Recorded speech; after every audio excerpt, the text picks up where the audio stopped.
Scholarship सराव प्रश्नपत्रिका क्रमांक 3 या तिसऱ्या प्रश्नपत्रिकेचं आपण स्पष्टीकरण या ठिकाणी पाहणार आहोत। तुम्ही सर्वांनी 3 नंबरची प्रश्नपत्रिका मराठीची सरावाची ती तुम्ही सर्वांनी सोडवली का? हो। तर आता तुम्हाला सर्वांना उत्सुकता आहे की मी जे सोडवलेले प्रश्नाची उत्तरं आहेत ती बरोबर आहेत की नाही। आणि काही काही प्रश्न सोडवताना तुम्हाला असंही जाणवलं असेल की मला माहिती आहे मी या प्रश्नाच्या उत्तराला ठाम आहे की ह्या प्रश्नाचं उत्तर हेच असणार आहे, एवढं तुम्हाला वस्तुनिष्ठपणे त्या प्रश्नाचं उत्तर आलं असेल। पण काही प्रश्न असेही असतील की ज्या प्रश्नाचं उत्तर तुम्हाला सांगताना किंवा तिथं रंगवताना द्विधा मनस्थिती निर्माण झाली असेल। काय असेल बरं या प्रश्नाचं उत्तर हेही वाटतंय असंही वाटतंय, परंतु ते प्रश्नाचं उत्तर मी जे रंगवले ते बरोबर आहे की नाही, आणि मग जे बरोबर आहे ते हेच का आहे याची जाणून घेण्याची उत्सुकता तुम्हाला सर्वांना आहे। मग आज आपण प्रत्येक प्रश्न त्या प्रश्नाचं स्पष्टीकरण आणि चारही पर्यायाचं स्पष्टीकरण या सहित पाहणार आहोत, म्हणजे तुम्हाला त्या प्रश्नाचं हेच उत्तर काय आहे का आहे हे तुमच्या लक्षात येईल आणि त्या प्रश्नाच्या उत्तराबरोबर चारही पर्यायाचा अभ्यास तुमचा होईल। त्यामुळे प्रत्येक प्रश्नाचं बारकाईने स्पष्टीकरण ऐकायचंय। त्यामुळे न ऐकलेला भाग न शिकलेला भाग, शिकलेला भागापैकी आपल्याला न आठवलेल्या भागाची रिव्हिजन पुन्हा या प्रश्नामुळे होणार आहे। त्या भागामधील कोणते प्रश्न आपल्याला समजले, तो भाग किती समजलाय, त्या भागावर आलेल्या प्रश्नांचं उत्तर आपल्याला काय येत नाही, मग ते शिकलेल्या भागापैकी कोणता भाग आपल्याला कळाला नाही, हे सगळं आपल्याला या प्रश्नपत्रिकेच्या सरावावरून कळत असतं।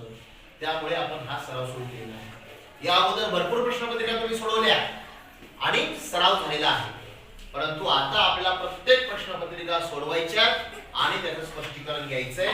त्याचं कारण एकच की प्रत्येक प्रश्नाचा बारकाईने आपल्याला अभ्यास करायचा आहे आणि ह्या बारकाईने केलेल्या अभ्यासामुळेच कळेल की तो तुम्हाला घटक किती समजलाय। आले लक्षात? करायचं सुरू? चला तर मग या प्रश्नपत्रिका क्रमांक 3 मधली जे 9 प्रश्न आहेत ते 9 प्रश्न उतार्यावर, कवितेवर, संवादावर आधारित आहेत। त्या प्रश्नाचं स्पष्टीकरण आणि त्या प्रश्नाचं उत्तर वस्तुनिष्ठ आहे ते आपण नंतर पाहूया। बाकीचे जे काही प्रश्न आहेत इतर घटकांवर आधारित ते आता आपण पाहण्यास सुरुवात करूया। तर पहिला प्रश्न आहे, खालील वाक्यात कोणते विरामचिन्ह असेल किंवा खालील वाक्यात कोणते योग्य विरामचिन्ह वापरावं लागेल। तर वाक्य आहे, पहा वाक्य काय आहे, कोण वाचून दाखवते मला? कोण वाचून दाखवते? तू वाचून दाखव वाक्य, वाच ठोकळ। वाक्य काय आहे? 9 नंबरचा प्रश्न, शेतकरी हा जगाचा पोशिंदा असतो। शेतकरी हा जगाचा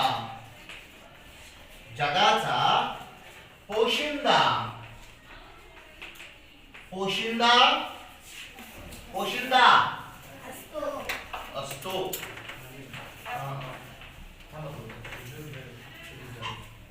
शेतकरी हा जगाचा पोशिंदा असतो। या वाक्यामध्ये कोणतं विरामचिन्ह येईल हे आपल्याला विचारलं। पूर्णविराम येईल, प्रश्नचिन्ह येईल, उद्गारवाचक चिन्ह येईल की स्वल्पविराम येईल? पर्याय क्रमांक 1 ला हा आहे, 2 ला हा आहे, 3 ला हा आणि 4 ला हे विरामचिन्ह। बोलत असताना आपण सलगपणे न बोलता कुठे कुठे थांबून बोललं पाहिजे आणि ज्या ज्या ठिकाणी आपण थांबतो बोलताना तिथे विरामचिन्ह दिलेलं पाहिजे। त्यामुळेच त्याला काय म्हणायचं? विरामचिन्ह म्हणायचं, कारण की बोलताना आपण थांबतो म्हणजे विराम घेतो।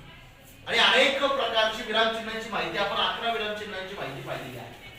सगळे विरामचिन्ह तुम्हाला माहिती आहे। प्रश्नचिन्ह कधी येतं? प्रश्न विचारल्यावर। इथं काय प्रश्न विचारलाय का? उद्गारवाचक चिन्ह कधी येतं? व्यक्त करतो अचानक एखादी परिस्थिती समोर आली असेल आणि ती परिस्थिती अतिशय भयंकर असेल आणि ती परिस्थिती पाहिल्यानंतर जर आपण भिलो तर आपल्या तोंडातून बाहेर येणारे जे उद्गार आहेत ते उद्गार जर आले तर उद्गारवाचक चिन्ह येतं। आणि समान जातीच्या समान गुणधर्म असलेले शब्द ज्यावेळेस एका पाठोपाठ येतात किंवा 2 वाक्य ज्यावेळेस आपल्याला जोडायचे असतात किंवा कोणी हाक मारल्यानंतर त्या नावाच्या पुढे आपण काय देतो? स्वल्पविराम चिन्ह. मग तशा प्रकारची परिस्थिती तुम्हाला दिसते का? कुठं प्रश्न विचारलाय का? इथे कुठं उद्गार बाहेर आलेले दिसत आहेत का? दोन वाक्य समान शब्द एका पाठोपाठ आलेत का? कुठं हाक मारलेली आहे का? नाही. मग हे तिन्ही येणार नाही. इथं वाक्य पूर्ण झालेलं आहे आणि वाक्य पूर्ण झाल्यानंतर वाक्याच्या शेवटी काय येतं? पूर्णविराम. मग या ठिकाणी पर्याय क्रमांक काय येईल? पर्याय क्रमांक 1 हे उत्तर आहे. आलं लक्षात? चला तर मग आता पुढचा प्रश्न पाहूया. पुढचा प्रश्न पुसायचा का हा प्रश्न? ओके, लक्षात आला का?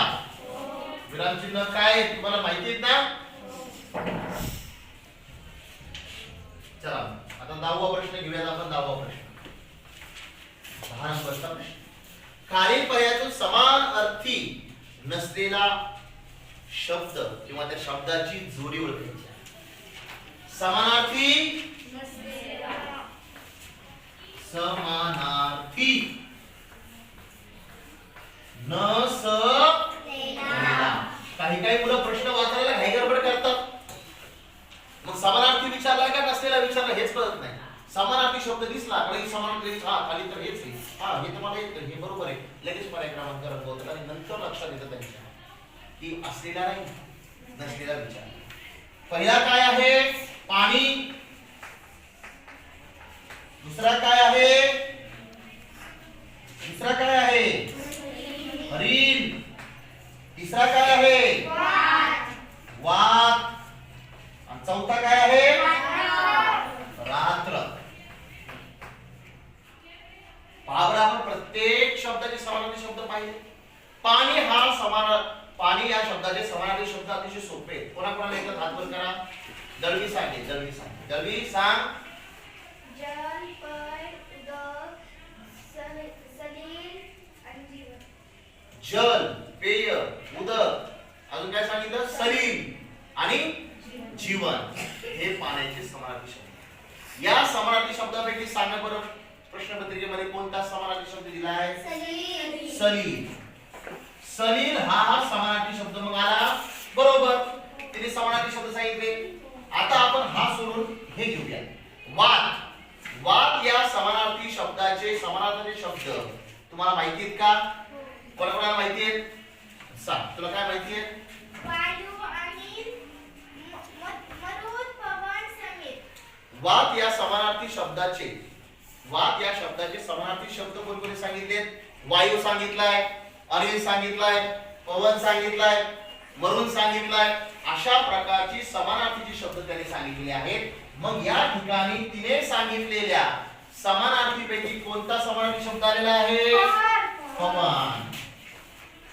म्हणजे बरोबर आलेला आहे. आता घेऊयात रात्र. रात्र या शब्दाचे समानार्थी शब्द तुम्हाला सगळ्यांना माहिती आहे. रात्र म्हणजे काय? रजनी. रात्र म्हणजे काय? निशा. रात्र म्हणजे काय? यामिनी. मग या प्रश्नपत्रिकेमध्ये कोणता समानार्थी शब्द आलाय? निशा. म्हणजे हे बरोबर आहे. आता येऊया आपण हरिण या शब्दाकडे. हरिण या शब्दाचे समानार्थी शब्द होतात मृग, सारंग आणि कुरंग. मृग, सारंग आणि कुरंग अशा प्रकारची समानार्थी शब्द होतात. परंतु पुस्तकामध्ये प्रश्नामध्ये याचे समानार्थी शब्द काय दिलाय? काय दिलाय? केसरी. मग हा समानार्थी शब्द बरोबर आहे का? नाही. मग पर्याय क्रमांक 2 हे या प्रश्नाचं उत्तर आहे. आले का लक्षात? समानार्थी असलेला का नसलेला? मग तुमच्या लक्षात राहील का? समानार्थी असलेला की नसलेला हे पहिल्यांदा वाचून घ्यायचे व्यवस्थित. ओके. हिंसा. पुढचा प्रश्न 11 नंबरचा प्रश्न. किती नंबरचा? 11. हिंसा. हिंसा या शब्दाचा विरुद्धार्थी शब्द पर्यायातून शोधा.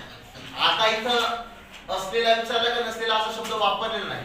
डायरेक्ट प्रश्न आहे विरुद्धार्थी शब्द सांगा. कशाचा सांगायचा आहे? हिंसा.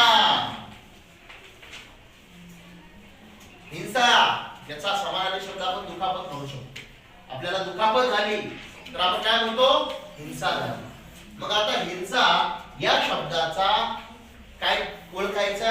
विरुद्धार्थी शब्द मग हिंसा ना हिंसा असतं का समानार्थी शब्द ना हिंसा हिंसा होणे आणि हिंसा न होणे मग त्याला आपण ना हिंसा म्हणत नाही भांडण म्हणतो का आपण भांडण हिंसाचा हिंसेमध्येच समानार्थी शब्द जर विचारला तर आपण भांडण म्हणू शकतो पण आपल्या समानार्थी शब्द न विचारता कोणता शब्द विचारलाय विरुद्धार्थी शब्द विचारलाय हिंसाचार होऊ शकतं का नाही हिंसाचार होऊ शकतं का नाही तर अहिंसा कोणता शब्द आहे अहिंसा.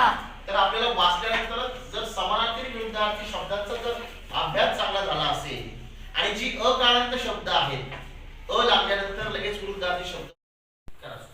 आता आपण काय पाहत होतो 18 नंबरचा प्रश्न मला हे म्हणायचंय की हिंसा त्याचा विरुद्धार्थी शब्द आहे अहिंसा. हा शब्द समोर आला रे आला की बऱ्याच शब्दांचं विरुद्धार्थी शब्द तयार होतो. उदाहरणार्थ सत्य ओके अ लागला लगेच असत्य तयार झालं. अजून सफल असफल बरोबर शांत शांत ओके अजून कुशल अकुशल अशा प्रकारेच तुम्ही हिंसा या शब्दाला विरुद्धार्थी शब्द विचारलाय आणि तुम्ही त्यावेळेस पर्याय बदलून वाचाल ना हिंसा अहिंसा भांडण हिंसाचार यातून तुम्हाला अहिंसा लगेच विरुद्धार्थी शब्द लक्षात येईल. ओके पर्याय क्रमांक 2 उत्तर आलं अहिंसा.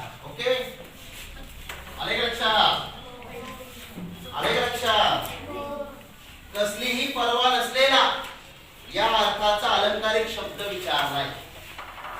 कसलीही पर्वा नसलेला यासाठी अलंकारिक शब्द विचारलाय. मग अलंकारिक शब्द ज्यावेळेस तुम्ही जास्तीत जास्त वाचाल त्यावेळेस तुमच्या लक्षात येईल की अलंकारिक शब्द कशाला म्हणतात. आता या 4 पर्यायामध्ये सगळ्यात पहिल्यांदा अलंकारिक शब्द आपल्याला ओळखता आली पाहिजे. काय शब्द ओळखता आली पाहिजेत अलंकारिक शब्द. काही काही शब्द तर अलंकारिक शब्दच नसतात आणि जरी असली तरी त्याचा अर्थ तुम्हाला माहिती असला पाहिजे. आता पहा सगळ्यात पहिल्यांदा गाजर पारखी हा शब्द अलंकारिक शब्द आलेला आहे. गाजर पारखी म्हणजे मूर्ख माणूस. त्याचा अर्थ काय मूर्ख माणूस. गारगोटी हा अलंकारिक शब्द नाही. गारगोटीची काय वेगळी माहिती. गारगोटी माहिती तुम्हाला गारगोटी कोणाला माहिती आहे ओके.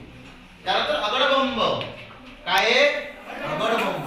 शरीराने जर अवघड असेल तर त्याला आपण काय म्हणतो रे अतिथी अगडबंब आहे. मग त्याचा अर्थ कसलीही पारख नसलेला होणार नाही. त्यानंतर गाजर भोपळा हे तर 2 शब्द एकत्र येऊन जोड शब्द दिलाय परंतु तोही जोड शब्दही नाही आणि अलंकारिक शब्दही योग्य वाटत नाही.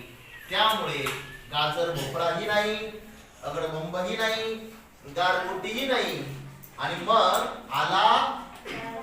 आलाय कुठे अर्थ आलाय अर्थ गाजर पारखी पाशी. तर गाजर पारखीचा अर्थ होतो अतिशय मूर्ख माणूस. म्हणजे मूर्ख माणसालाही कसलीही पारख नसते. मग कसलीही पारख नसलेला म्हणजे गाजर पारखी आणि त्याचं उत्तर पर्याय क्रमांक काय आहे 1. आलं लक्षात पर्याय क्रमांक 1. पुढचा 13 नंबरचा प्रश्न घेऊयात आपण. 13 नंबरचा काय आहे मी अक्षर दिली अक्षर य मी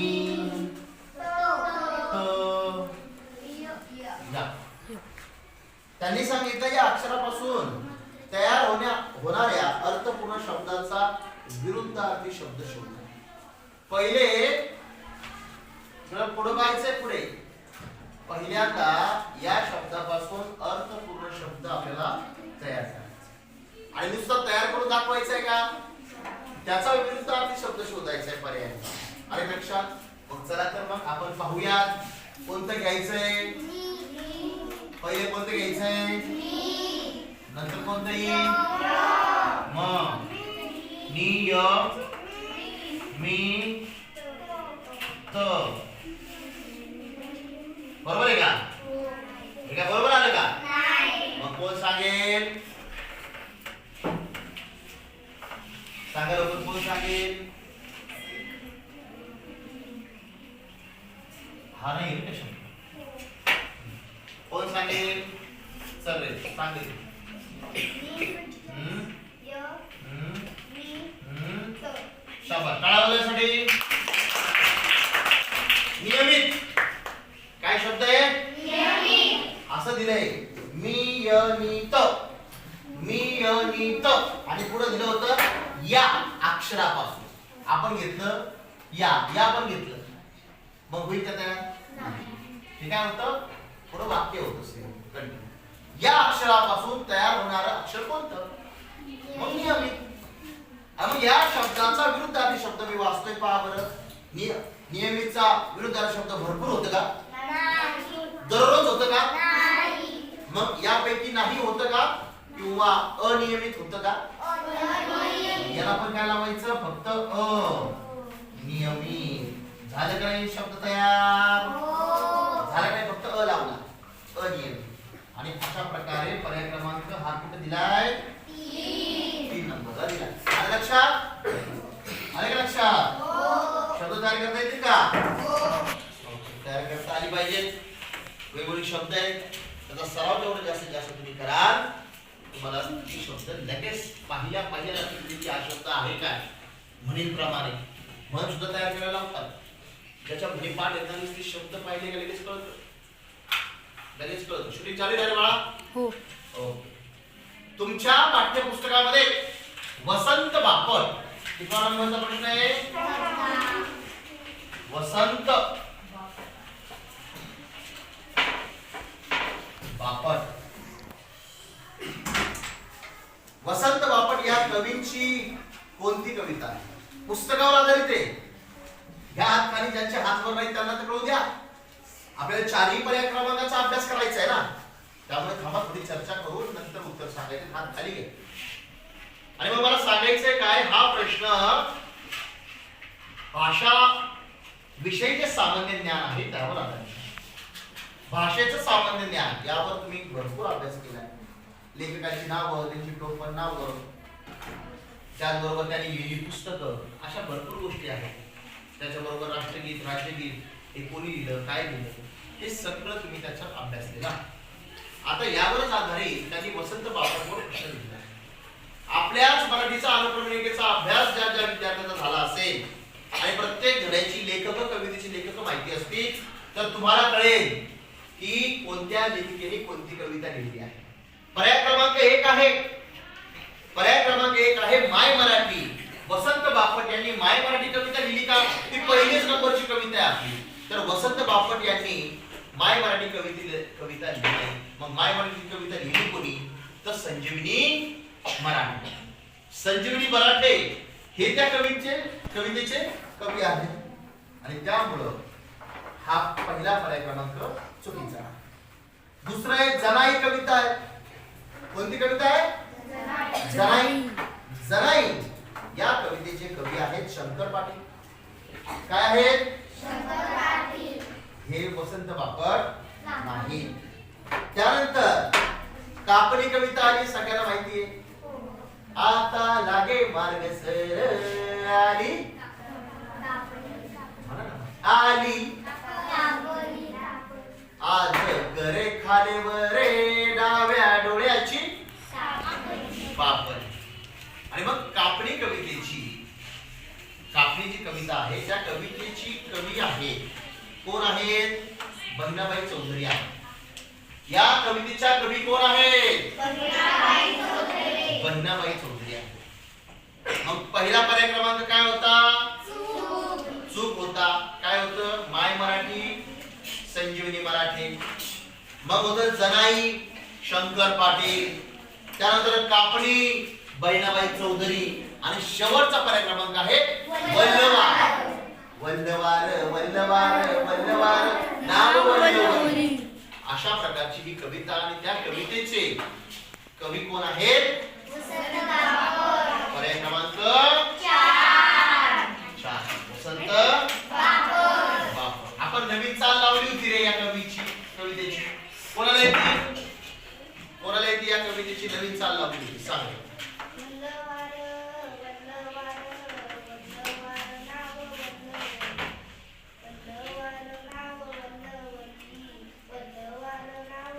चला आपण म्हणूया. 1 2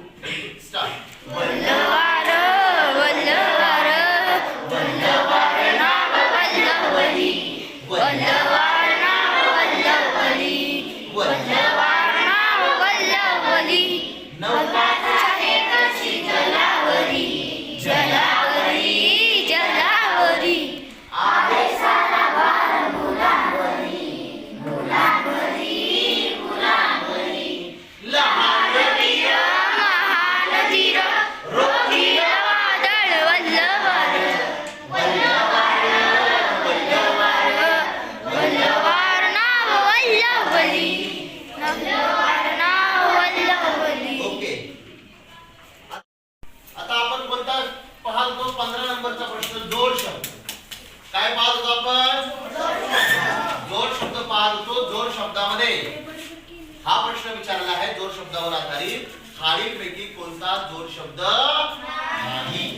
मग ज्यावेळेस आपण जोड शब्दांचा अभ्यास केला त्यावेळेस आपण पाहिले की जोड शब्दांची पुनरावृत्ती होते. काही काही जोड शब्दांची काय होते? पुनरावृत्ती होते. म्हणजे तेच तेच शब्द परत येतात, पहिल्यांदा तोच आणि तिसऱ्यांदा तोच. त्याला आपण जोड शब्द म्हणतो. उदाहरणार्थ समोरा समोर, हळू हळू असे पण शब्द आपण पाहिले. त्यानंतर आपण काय पाहिलं? कधी कधी काय होतं की त्या शब्दाचा समानार्थी असलेला शब्द किंवा त्या शब्दाचा विरुद्धार्थी असलेला शब्द दुसऱ्यांदा येतो. काय तो दुसऱ्या शब्दात येतो. पहिला शब्द त्याचा समानार्थी किंवा त्याचा विरुद्धार्थी. उदाहरणार्थ भांडण तंटा, भांडण तंटा, जुना पुराणा असे समानार्थी असलेले शब्द येतात. त्यानंतर आपण पाहिलं की पहिला शब्द त्या पहिल्या शब्दामध्ये बदल करून दुसरा शब्द घ्यायचा आणि उरलेला शब्द तसाच ठेवून अशी जोड शब्द येतात. उदाहरणार्थ उपास तापास, थाट माट, त्याला आपण यमक जोडलेली सुद्धा म्हणू शकतो. मग असे शब्द आपण पाहिलेले आहेत, जोड शब्द. बरोबर आहे की नाही? मग आपल्या प्रश्नामध्ये पहिला जोड शब्द काय आलाय?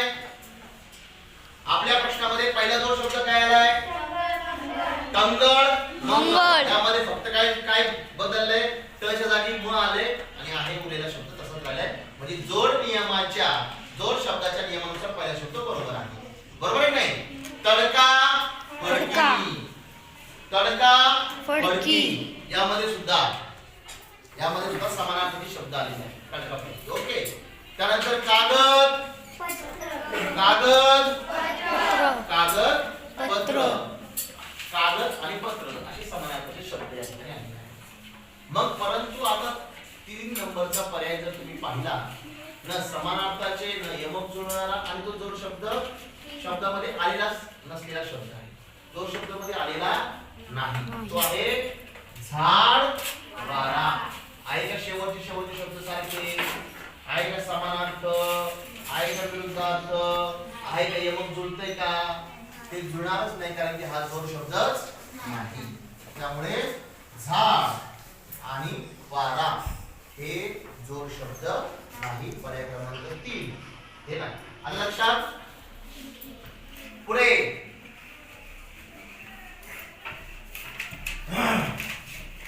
किती नंबरचा प्रश्न चालू झाला आपला आता?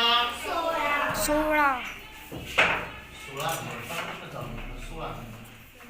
16 नंबरचं एक वाक्य आलंय. काय रे? हेमंत कविता पाठ करतो. हेमंत कविता पाठ करतो. या वाक्यामधलं क्रियापद विचारलंय. काय झालं तुला? या वाक्यामधलं क्रियापद विचारलंय. तुम्हाला वाक्यामधलं दाबायचं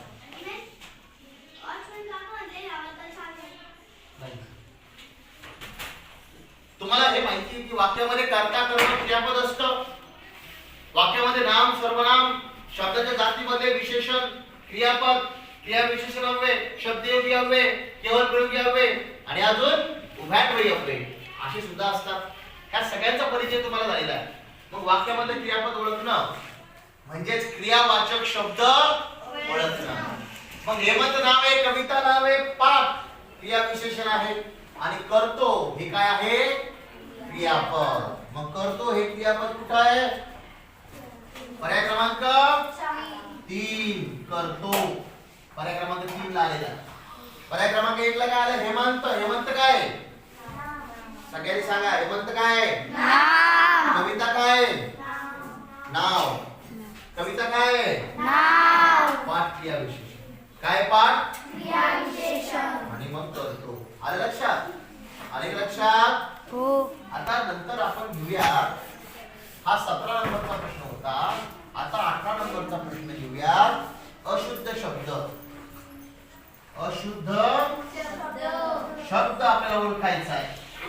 आणि शब्द ओळखताना तुम्हाला जर शब्दांचा जर परिचय असेल, लिहिण्याच्या नियमाचा जर चांगला अभ्यास असेल, पहिली वेलांटी, पहिला उकार, एक मात्रा, दोन मात्रे हे कधी कधी द्यायचे हे जर तुम्हाला माहिती असतील तर तुमच्यावर चुकी होणार. पहा आता पहिला पर्याय क्रमांक मूल. मूल या शब्दाला मला कितवा उकार आहे? पहिला दुसरा? दुसरा. मग बरोबर आहे. फूल पर्याय क्रमांक 2, त्याला पण कोणता उकार आहे? दुसरा आहे. त्यानंतर पर्याय क्रमांक 3 ला मुलगी ला कोणता उकार पाहिजे? पहिला. पण दिलाय कोणता? त्याच्यामुळे हा अशुद्ध शब्द आहे. आणि चौथा पर्याय क्रमांक आहे मूळ. हे सगळे 2-2 अक्षरी आहेत आणि या सगळ्यांना बरोबर दुसरा उकार आहे. परंतु या मुलगी या शब्दाला पहिला उकार असतो आणि त्यामुळे इथं दिलाय दुसरा उकार आणि त्यामुळे तो काय आहे? अशुद्ध शब्द आहे. पर्याय क्रमांक 3. कशामुळे पर्याय क्रमांक 3? सांग दळवी तू.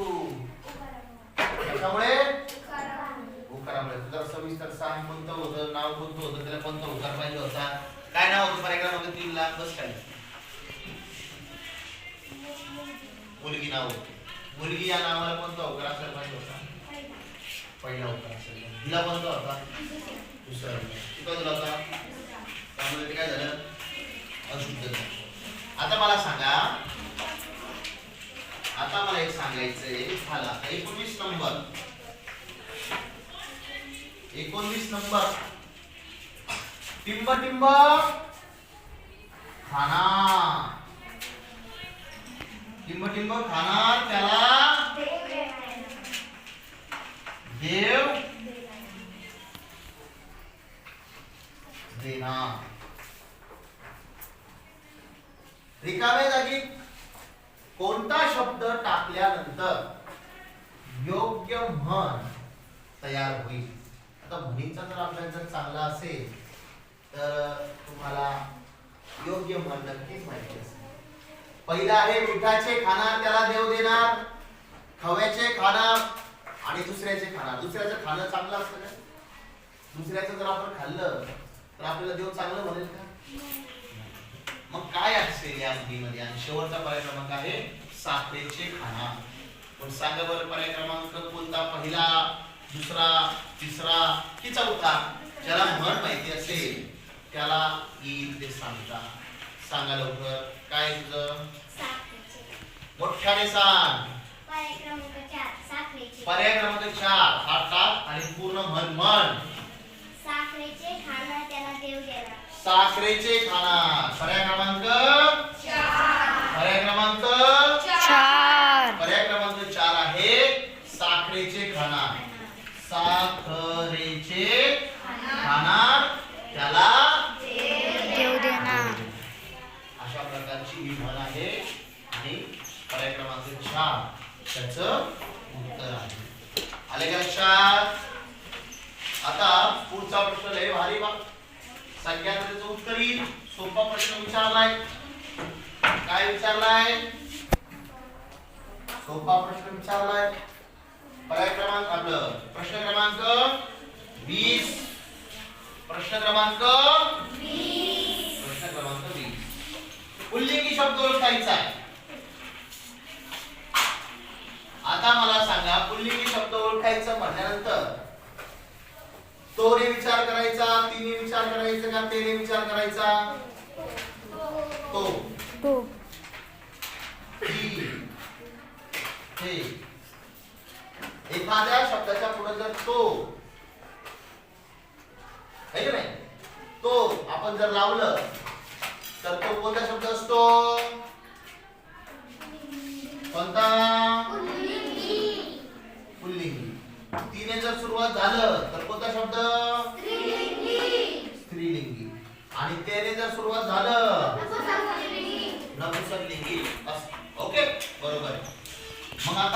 काय पाहायचंय?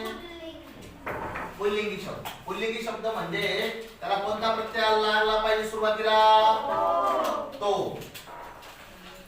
आता बघा तो कोणाकोणाला वाटतोय तुम्हाला? वाघ, शेळी, गाय, वासरू. बरोबर आहे की नाही? सांगा मला आता, वाघाला ती वाघ म्हणतो का ते वाघ म्हणतो का तो वाघ? तो वाघ. तो वाघ. शेळीला तो ती ते ती शेळी. गायला तो ती ते वासरूला तो ती ते वासरू, ती गाय, ती शेळी आणि तो वाघ. तो हा प्रत्यय कोणाला लागतोय? वाघाला. म्हणून वाघ हे शब्द काय आहे? पुल्लिंगी. पर्याय क्रमांक 1.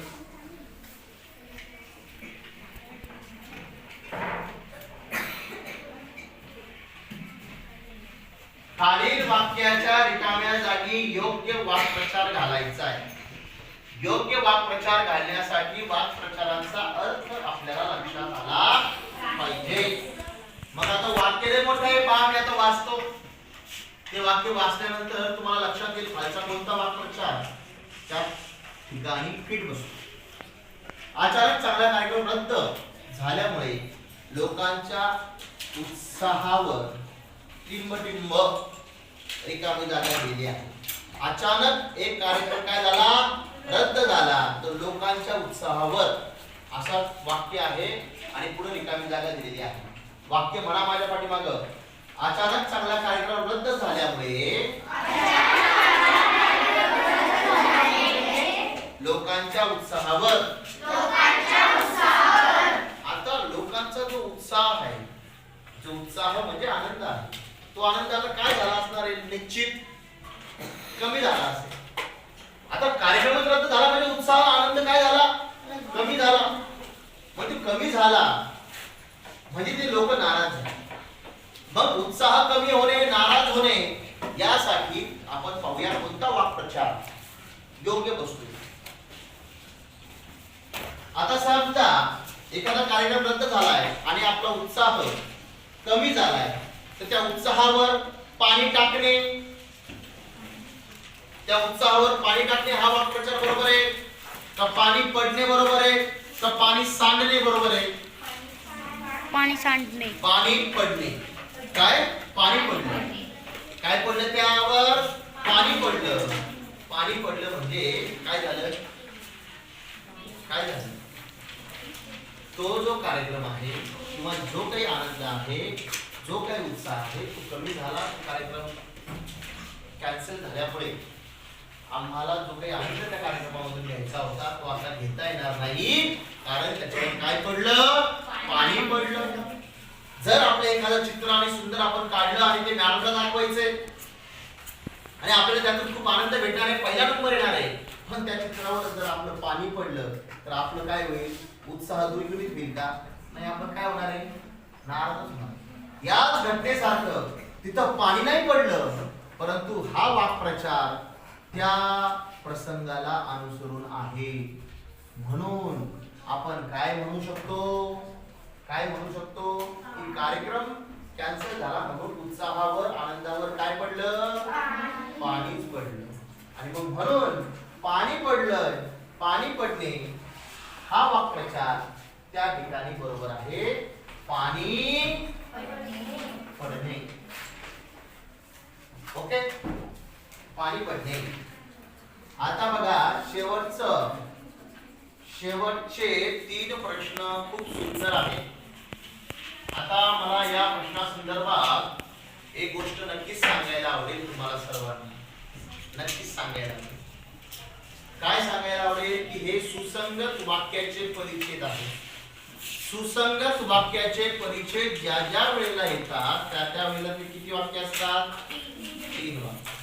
ते तिन्ही वाक्य वाचल्याशिवाय तुम्हाला पर्याय क्रमांक व्यवस्थित ओळखता येणार नाही. त्याचं कारण असं की प्रत्येक प्रश्नाच्या पर्याय क्रमांक जे असतात आणि त्या पर्याय क्रमांकामध्ये जे काही पर्याय दिलेले असतात ते प्रत्येक पर्याय बरोबर आपल्याला वाटतात. मग याला कोणता पर्याय क्रमांक बरोबर आहे कोणता नाही हे तीन वाक्य वाचल्याशिवाय तुम्हाला लक्षातच येणार नाही. एक शब्द आपल्याला त्या तीन वाक्यातला तीन प्रश्नातला एक शब्द आपल्याला काय देऊन जातो क्लू देऊन जातो. आपल्याला हिंट देऊन जातो की हे तिन्हीचे तिन्ही वाक्य कशा संदर्भात आहे. चला तर मग तेच आपल्याला शोधायचंय हे तिन्ही वाक्य कशावरती आलेले आहेत. टिंबटिंबच्या पहिलं वाक्य आहे रिकामी जागा दिलेली आहे. टिंबटिंबच्या युगामध्ये जग अगदी जवळ आलेलं आहे. आता आकाशवाणीच्या दूरदर्शनच्या माहिती तंत्रज्ञानाच्या आणि धावपळीच्या आता काही ना हे चारही पर्याय बरोबर वाटत असतील. आकाशवाणीमुळे दूरदर्शनमुळे धावपळीमुळे आपण जी धावपळ करतो त्याच्यामुळे जग जवळ आल्यासारखं वाटतंय. माहिती तंत्रज्ञानामुळे सुद्धा जग जवळ आल्यासारखं वाटतंय. असं चारही पर्याय एक वेळेस तुम्हाला बरोबर वाटत असतील. मग कोणता पर्याय क्रमांक बरोबर आहे आपण पुढे पाहूया. दुसरा प्रश्न वाचू. आपण जगातील कोणतीही माहिती टिंबटिंबच्या माध्यमातून घर बसल्या प्राप्त करू शकतो. आता घर बसल्या आपल्याला माहिती मिळते. कोणत्यापासून मिळते? इंटरनेट पासून मिळते. पुस्तकांपासून सुद्धा घर बसल्या माहिती मिळते जगाची. दूरध्वनीच्या माध्यमातून पण मिळते, रेडिओच्या पण मिळते, टीव्हीच्या पण मिळते. मग कोणता पर्याय क्रमांक असेल यातूनही लक्षात येत नाही. चला आपण तिसरा प्रश्न वाचूया. सुसंगत परिच्छेदावर आधारित असलेला तिसरा प्रश्न. इंटरनेटमुळे आपण कितीही दूर असल्यास व्यक्तींना टिंबटिंबद्वारे काही संकेतात संदेश पाठवू शकतो. इंटरनेटद्वारे कितीही दूरवर असलेल्या व्यक्तीला आपण काही संकेतात संदेश पाठवू शकतो. या वाक्यावरून निश्चितच तुम्हाला लक्षात आलं असेल या तिन्ही वाक्यामध्ये माहिती दिलेली आहे इंटरनेटची. इंटरनेट विषयी बोलतात त्यांना न तुमचा रेडिओ, न आकाशवाणी, न दूरदर्शन, न धावपळीचं युग हे सांगायचं नाही. त्यांना कशाबद्दल माहिती द्यायची आहे? इंटरनेट. मग हे इंटरनेट हे कशासोबत जोडलेलं आहे? टीव्हीला काय इंटरनेट लागतं का? नाही लागत. टीव्हीला इंटरनेट लागतं का? नाही. बिगर इंटरनेटची सुद्धा टीव्ही आपली चालू आहे. बरोबर आहे का? रेडिओला इंटरनेट लागतं का? नाही लागत. इंटरनेट लागत नाही. धावपळीला इंटरनेट लागतं का? नाही लागत. जरी लागत असेल तर सगळ्यात जास्त इंटरनेट लागतं माहिती तंत्रज्ञानासाठी, म्हणजे कशासाठी? संगणकासाठी. मग टिंबटिंबच्या युगामुळे जग अगदी जवळ आलेलं आहे. माहिती तंत्रज्ञानाच्या युगामुळे जग जवळ आलेलं आहे. पर्याय क्रमांक 3. आपण जगातील कोणतीही माहिती टिंबटिंबच्या माध्यमातून घर बसल्या प्राप्त करू शकतो. आता तिसऱ्या वाक्यामुळे इंटरनेट आल्यामुळं आपल्याला पुस्तक, दूरध्वनी आणि रेडिओ हे पर्याय क्रमांक देता येतील का? नाही. मग पर्याय क्रमांक 1 इंटरनेट. काय? इंटरनेटच्या माध्यमातून आपण घर बसल्या जगातील कोणतीही माहिती प्राप्त करून घेऊ शकतो. दुसरं, इंटरनेटमुळे आपण दूरवरच्या व्यक्तीला कशाद्वारे संदेश पाठवू शकतो? तार, पत्र, टपाल हे काय इंटरनेटचे माध्यम आहेत का? नाही. तर ईमेल द्वारे. कशाद्वारे? ईमेल द्वारे. मग हे तिन्ही सुसंगत परिच्छेद ज्यावेळेस आपण तिन्हीचे तिन्ही प्रश्न वाचले त्यावेळेस त्यांचा एकमेकांवर असलेला संबंध, एकमेकांचा असलेला अर्थ आपल्या लक्षात आला.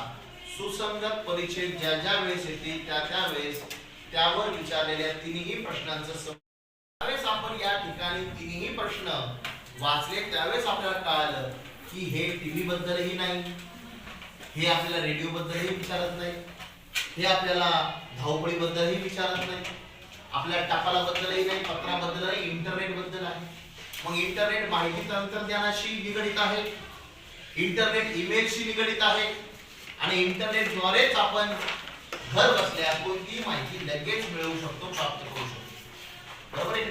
टीव्ही, रेडिओ यावर जी माहिती येते तीच आपण पाहू शकतो. आपल्याला जी पाहिजे ती मिळू शकतो का? नाही. पण इंटरनेटवर आपल्याला जी हवी आहे ती माहिती आपण लगेच सर्च करून लगेच मिळवू शकतो. टीव्ही कधी सांगणार आहे आपल्या प्रश्नाचं उत्तर? टीव्ही कधी सांगेल आपल्याला ज्या गोष्टीची माहिती हवी त्या गोष्टीची माहिती टीव्ही कधी सांगणार? कधी येईल कधी नाही येईल तरी कधी येऊ शकतो. त्यामुळं या तिन्ही प्रश्नाचा अभ्यास केला आणि त्यामुळे आपल्या लक्षात आलं की आपण माहिती तंत्रज्ञानाच्या युगामुळे अगदी जवळ आलेलो आहोत.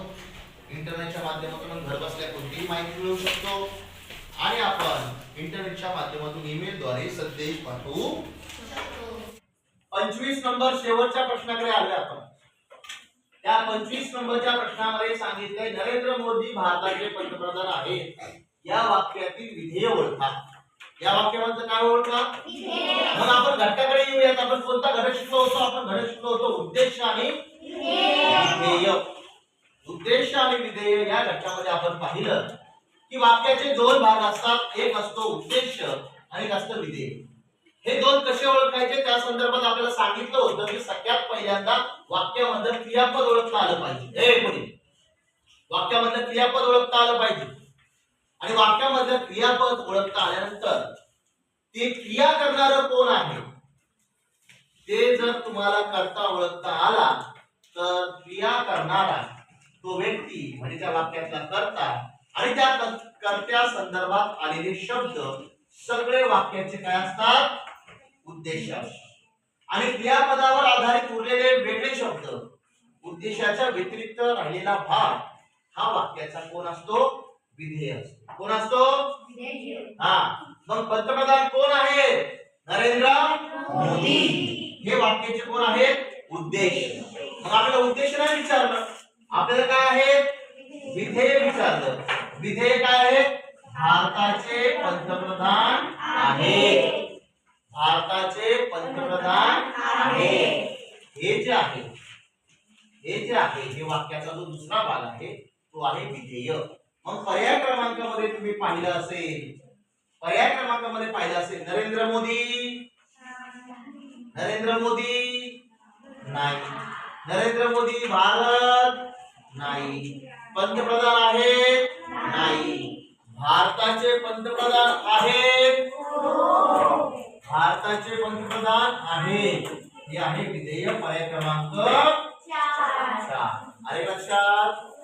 अशा प्रकारे आपण मराठी सराव प्रश्नपत्रिका 3 या 3 नंबरच्या प्रश्नपत्रिकेचे 1 ते 25 प्रश्न आणि त्याचं स्पष्टीकरण आपण सविस्तर पाहिलेलं आहे. आता आपण हे स्पष्टीकरण पाहत असताना तुमचाही सहभाग मी घेतला, परंतु पुढच्या स्पष्टीकरणाच्या वेळेस यापेक्षाही जास्त सहभाग घेईल. कारण की आपल्याला शूटिंग करायची होती.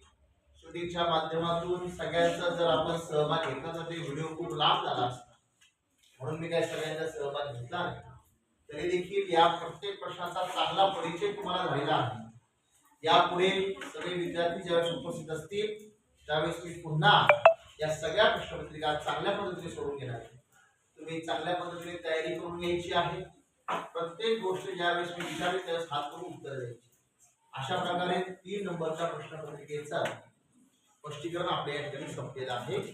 आता आपण या ठिकाणी थांबूयात आणि पुढच्या वेळेस पुढच्या प्रश्नपत्रिकेचा सराव करू. ओके, धन्यवाद.